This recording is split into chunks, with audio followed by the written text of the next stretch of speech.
Welcome to Healthcare du Jour, where we dish up and digest the latest in healthcare. For the next 30 minutes, sit back as we bring you insight, commentary, and discussion on trending topics to the table, all expertly served up by our host and his guests. Healthcare du Jour is brought to you by Carium, the telehealth platform enabling healthcare's digital transformation, helping you care for people within the fabric of their daily lives. Now here's your host, Matt Fisher.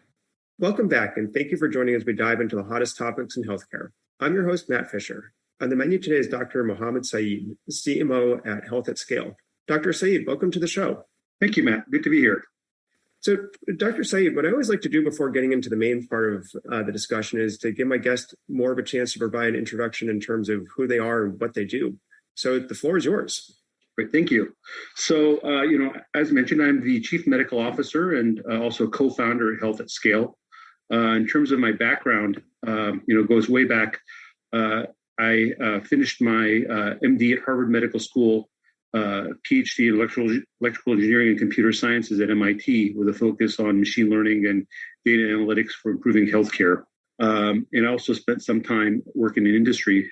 And afterwards, actually came to University of Michigan in Ann Arbor, where I finished my postgraduate training in cardiovascular medicine and clinical cardiac electrophysiology. So in addition to what I do at Health at Scale, I'm also a cardiologist at University of Michigan, where I practice clinically and also work at the Ann Arbor VA hospital. So, I think it's very important for somebody who's trying to focus on improving healthcare delivery to also be in the trenches. And that's exactly where I feel I'm, best positioned to do that, actually taking care of patients, hospitals, and, thinking about it from also a clinical and research perspective and, trying to improve the delivery platforms. It kind of knowing the amount of time that you need to invest in, all those different roles that you were talking about, how do you find the balance to be working on, kind of the startup innovative concept idea as well as that, still practicing clinically? It's a challenge, but I think it's an advantage. That's because when we see the problems at Health at Scale, they really hit home because I'm actually living those problems as a physician. And so when I look at the patients that I have to make decisions on and try to help them improve their quality of life and their outcomes, I really have in mind what can we do better today with our existing technology platforms and really move us into the future so that our patients are served better and we've developed more sustainable system, that basically is trying to, right now it's very much, mushrooming healthcare costs that are a big stress on the healthcare, on the entire U.S. economy. So seeing that from a physician's perspective allows me to think of that also much more as a chief medical officer at the company. So when you're thinking about the company and the innovation perspective, what challenges are you trying to tackle primarily right now? So, Health at Scale, we basically, so we were founded in 2015, and we really focused on it from a machine learning intelligence platform perspective. So we developed our own highly differentiated machine learning algorithms that were specifically designed for challenging some of the biggest problems in healthcare delivery. And in order to do that, we've been partnering with major payers.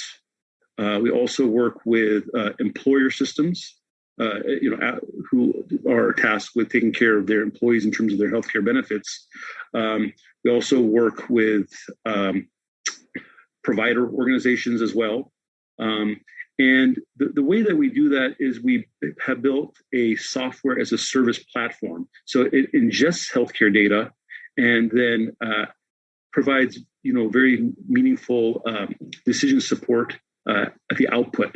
So some of the types of problems that we tackle would be, for example, on the navigation front, trying to identify who is the right provider for a specific patient at a specific time and do it in a very personalized way so that two patients or two folks living right across the street from one another who are looking for an orthopedic surgeon in the same geography may get two very different recommendations based upon their specialized needs and personalized needs. So we can ingest the healthcare claims data, for example, and provide that navigation decision support for members in finding providers. Other types of things we look at are looking at healthcare data and identifying those patients who are at risk for having a deterioration in their healthcare over time, and try to find those folks early on when interventions are most effective in getting better outcomes, and not waiting for them to be, as we say in medical jargon, train wrecks, where it becomes very difficult to take care of them. And then finally, we also use our machine learning platform to identify low-value care, waste, and abuse in healthcare spend, so that we can, again, try to get control on costs, and also help patients by preventing unnecessary services that could, in fact, even do harm to them. That's a lot to unpack there, and we'll see how much of it we can really get into, and give folks a flavor. But kind of the navigation one sounds very intriguing. I know you kind of gave one example of assessing the claims data that's coming in and helping to provide that personalized recommendation. But can you talk a little bit more about kind of what goes into it, and then what are maybe some of the primary factors that you would look at? Because my sense is when you're going to find a physician or other clinician, oftentimes it's you just pick whoever is available or whoever is recommended, whether it be by your current clinician or by family or friend. Right. So it's a great question. And I think we have to look at it from the perspective of how do we get to know the patient or the member, and how do we get to know and understand the provider? From the patient perspective, healthcare claims data and EMR data is very clinically rich information. It can tell us things like what kind of medicines you're on, what kind of healthcare encounters you've had, what types of specialists you've seen, what types of chronic diseases you have. And it's actually can be very impactful in helping us understand, or what we'd say, phenotype. Who is this individual seeking care, and what makes them different from other individuals? On the provider perspective, you can look at claims data in terms of what kind of patients has that provider taken care of in the past, and look at their outcomes. And this is, I think, one of the big differentiators between what we do at Health at Scale and other types of platforms is we try to answer the question, which provider will give me the best outcome based on his or her experience in taking care of patients like me? So to answer that question, we have to figure out what makes you like somebody else or different from somebody else. And then we also have to have the answer to what is the experience of that provider. So is it an orthopedic surgeon taking care of very complex Medicare patients who have multiple comorbidities like diabetes, hypertension, a history of stroke and smoking and COPD? Or is it an orthopedic surgeon who is working primarily with high performance athletes who are in their 20s and 30s? Both types of patients represent different types of challenges. In order to identify that, you have to build an algorithm that can actually look at that types of claims data and come up with a predictive model and say that based on how this provider has done on prior patients, this is the likely outcome that you will have if you go to this provider as the provider you've selected. So it's a provider model, and then there's also understanding the patient. And again, it's not just about, when you look at what do people do today, there are various types of rankings, various consumer journals and popular publications have rankings of doctors. Those are sort of one-size-fits-all solutions, saying this guy is a great doctor, this guy is not so great doctor. We look at it more about, is this guy the right, or this doctor the right match for you? So if he or she has done great on patients like you, then they may be appropriate for you, whereas they may not be the best match for your neighbor down the street looking for the same type of specialist. Yeah, no, it definitely sounds a lot like you're talking about getting into, the details on both sides, as you're saying, not, the patient side and the clinician side. So that way you're matching the similar backgrounds as opposed to, yes, I think, as you said, one physician could be top notch when it comes to a certain patient population, but maybe because they're so focused on that type of population, they're not used to working with someone who doesn't fall into the same parameters. Exactly. And therein also comes what we call the small data problem. So it turns out when you look at a provider, you actually don't have massive amounts of data to actually create a great model using traditional statistical approaches for his or her performance. Because, for example, the number of knee replacements that a typical orthopedic surgeon does in a year may vary greatly from a few dozen to over a couple hundred.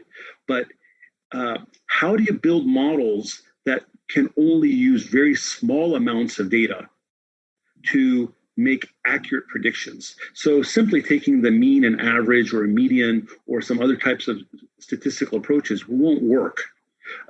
That's why we really put our brains together at Health at Scale and came up with what we call small data machine learning algorithms that can actually work on these small data sets, yet provide robust predictions that can help members and patients pick the right providers. Yeah, no, that's a great point, because as you said, as you keep getting more granular or looking to provide more specific matches, kind of as you were saying, it would kind of intuitively make sense that there's going to be limited amounts of data available, since maybe there aren't too many people who fit into a particular category, or just there's only so many types of procedures that can be performed in a year or in a given period of time that you're looking at. Exactly. It is not an easy problem. And I think that's why we've taken a lot of pride in putting together the right team to tackle that problem. For example, one of our co-founders, John Guttag, was the chairman of computer science at MIT and a world-renowned computer scientist and machine learning expert in healthcare, and has been the mentor to some of the the biggest folks out there in machine learning. Our CEO Mohammed Saeed also is a PhD from MIT, spent time at Google Life Sciences and thought about that problem both from an academic perspective at MIT and as a tenured professor at University of Michigan, and also at Google. And, very brilliant folks I get the privilege to work with. And it's that passion and their intellect that they bring to the problems and trying to solve these problems that really allow us to come up with these differentiated solutions. Yeah, no, kind of as you're saying, like having the passion, being able to combine the passion along with the understanding and the knowledge can really enable driving forward. Because it's, if it just seems like, oh, this might be a great idea and I'll try to work on it, you're not going to dedicate the same time or personal resources to trying to solve it because you don't feel that innate connection to it. Correct. And I think, on top of all that, it's critical to understand the use models. I think, machine learning and analytics has become really a sexy term to throw out there. But what is most important is not only building these algorithms, but understanding the use models and how they'll actually be deployed in the real world and used by end users, be they consumers as patients or by payers or employers. And understanding how to deliver information at the right time to the decision makers to make those decisions to improve healthcare outcomes. That's a very great point. And for those of you just joining, I'm talking with Dr. Mohammed Saeed of Health at Scale. We've been talking about care navigation, and kind of the last point that you just made about being able to deliver the right information at the right time leads me into the next kind of area that I want to be able to dive into, which is another one of the, I think, the pillars that you were talking about that you've been trying to address.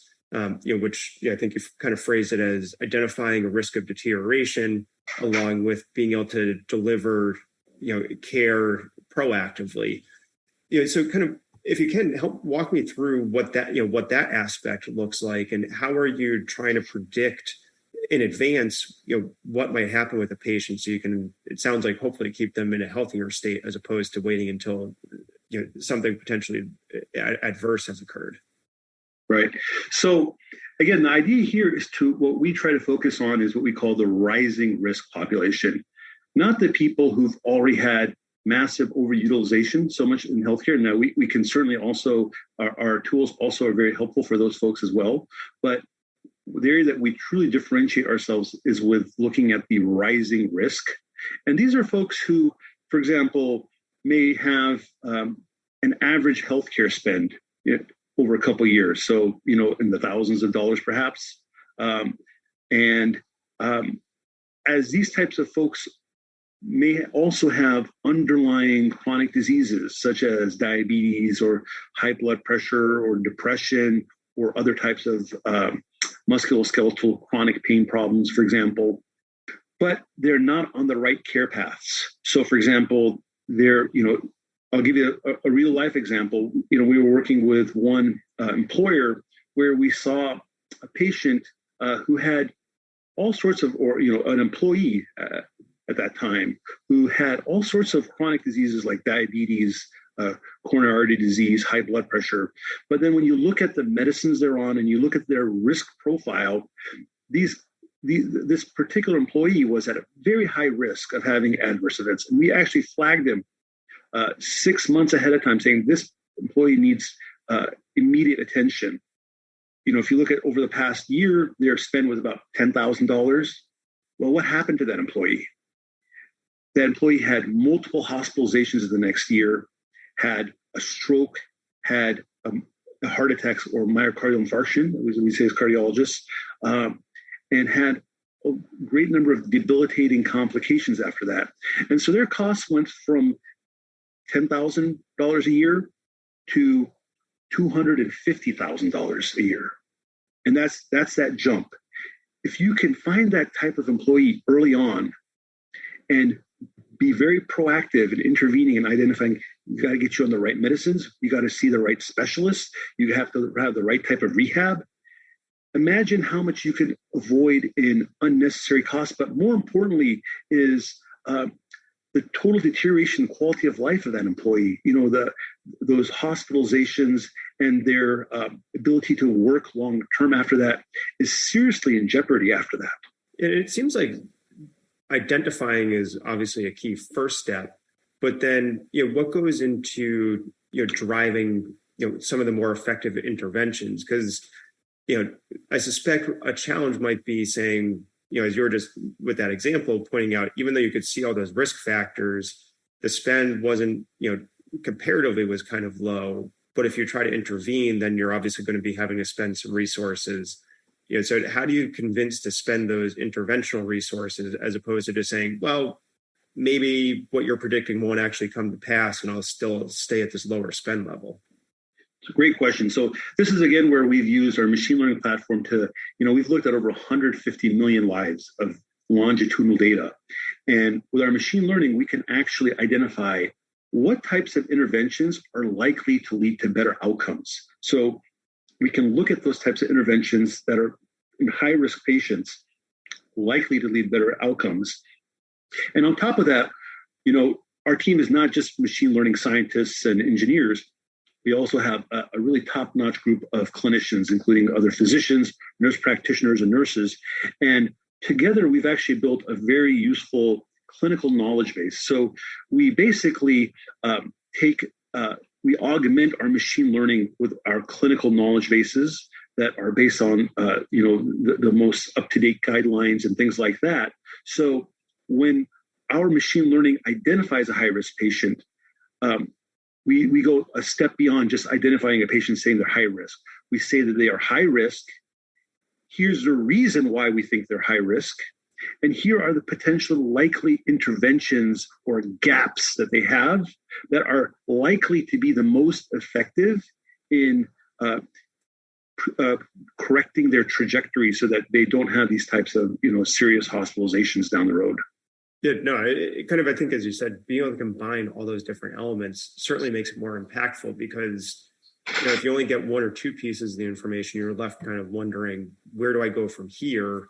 Whereas if you kind of get the full package, then you actually have an action plan that can be followed. Exactly. And again, the key is finding those folks early on. Interventions are much more likely to be effective. They've done these studies where they've looked at, what they call hot spotting, where they looked at people who are massive overutilizers. So these are folks who've had multiple hospitalizations and have very serious end-stage multiple chronic comorbidities. And when they threw lots of resources at those kind of folks in these types of trials, they actually found very little effect in changing their trajectories. The key is finding those patients early. It's not very easy to find those patients because such inherently noisy data. And that's where building and having a machine learning platform that can actually find that signal in the noise is very advantageous. Yeah, kind of picking up at that point that you just made of, that there being a lot of noise and needing to narrow in and on particular signals.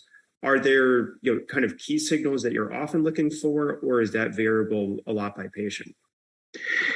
It does vary a lot by patient, but this is again one of the things where we've decided to focus as a company purely on healthcare. So we understand healthcare data. We understand how to clean it up. We understand how to glue it together because you get often data from different sources. That data can sometimes be conflicting. It can be contradictory. It can be redundant. It can have missing data. How do you piece that all together not only requires machine learning, but it requires healthcare data engineering. That requires a very strong collaboration between machine learning scientists who have background in healthcare as well as clinicians. And piecing that data together and identifying for patient A versus patient B or what is the true signal in that data is one of the things that we take great pride in as well. Yeah, and kind of as you're sifting through that data, I guess kind of how far in advance are you able to predict when potentially more adverse outcomes could start presenting? And and kind of thinking of along those lines, leading into how much lead time does that give to hopefully intervene and reduce the possibility, if not completely eliminate the possibility of the predicted outcomes occurring? We've built our algorithms to have at least 6 month heads up, so that we can identify that this patient, likely over the next 6 months is going to have deterioration and have, for example, hospitalizations and ER visits for, likely preventable problems. Yeah, and then kind of, I guess, also then transitioning, into, as you're talking about providing the recommendations on the care to provide, how does that then feed into identifying and hopefully reducing the amount of kind of low value care that you were mentioning up front, that also kind of leads into the broader category of fraud, waste, and abuse that low value care seems to often be lumped under? Yeah, well, it's a great question, and again, this is an understanding the patient, understanding the provider, understanding the time and setting. When folks talk about value-based care and understand what's high value and low value, you really, really need to understand those 4 factors: the patient, the provider, the time, and setting. And by understanding those, you can guide patients to get high value care, and you could also help them address low value care. And when we talk about low value care, we're talking about both diagnostic as well as therapeutic procedures or testing that basically is unlikely to provide much benefit to the patient. It's going to contribute to healthcare costs. And the worst possible aspect of all that, of course, is that it can also lead to a cascade of further downstream testing, procedures, potential complications, and increased morbidity and mortality for folks. So again, it's understanding the appropriateness, using machine learning, and understanding the patient from a personalized perspective. Does this patient likely need this diagnostic test? Or does this patient likely going to benefit from this kind of procedure? As a cardiologist, I see this all the time. Sometimes we have these folks who come to us with different types of arrhythmias. And I know for certain folks that depending on how long a patient has had an arrhythmia or an irregular heart rhythm, a procedure may not be as effective. Now, other doctors may disagree with me on that, but we take an unbiased approach by using machine learning and actually looking at the data and then predicting the level of effectiveness of a treatment and saying whether this treatment is going to be low value or high value for this patient at this particular time. Yeah, you kind of, as you're talking about it, again, you're talking about a pretty personalized approach of looking at a particular patient. But, some folks might be familiar with, and I can't remember the organization that does it, but they keep identifying, the top 5 or so low value services that the evidence doesn't necessarily even support anymore. So is it a combination of looking at that and the personalization, or do you more heavily focus on the personalization because potentially something on that, identified low value list, maybe it will be effective for this, one certain individual? I mean, we certainly look at those types of things. One of our advisors is Mark Fendrick, who is the head of the Value-Based Insurance Design Center, University of Michigan, and a member of Institute of Medicine. So, one of the giants and pillars of the community in understanding value-based medicine and low-value care. And certainly we look at those kind of things. But on top of that, we can use machine learning to identify other types of low-value care or unnecessary care that traditional rules-based systems would miss. And it's almost difficult even for me to even craft a rule a priori about that. I'll give you an example. Our machine learning platform picked out a certain diagnostic procedure, which was a treadmill stress test. You've heard of, when people put you on the treadmill and do a stress test on you. But the coding and the test was for a treadmill stress test for a wheelchair-bound patient. Because you wouldn't know that from the test, but when you look at everything about the patient, you know other things, that the patient has a wheelchair and is wheelchair-bound. So, for example, how are you supposed to get much value out of a treadmill stress test on a wheelchair-bound patient? Now, looking at it retrospectively, of course, I should have just designed a rule saying wheelchair-bound patients should not get treadmill stress tests. But that's the fascinating thing about the machine learning, is that it actually picked that out as an anomaly and saying, you should take a closer look at this. Does this patient really need, does this wheelchair-bound patient really need a treadmill stress test? Yeah, no, that's a pretty, probably an outlier example, but, one that shows that, I suspect things like that happen a lot more than you might expect. And, unfortunately, believe it or not, we're already out of time, but I think that's a great kind of takeaway of thinking about, what low value can mean and how it ties into the broader discussion. But I want to thank my guest, Dr. Mohammed Saeed, for a great conversation today. Thank you, Matt. It was a pleasure chatting with you as well. And thank you to everyone listening. Keep the dialogue going and connect with me at #HCDEJURE. I'm Matt Fisher. Until next time.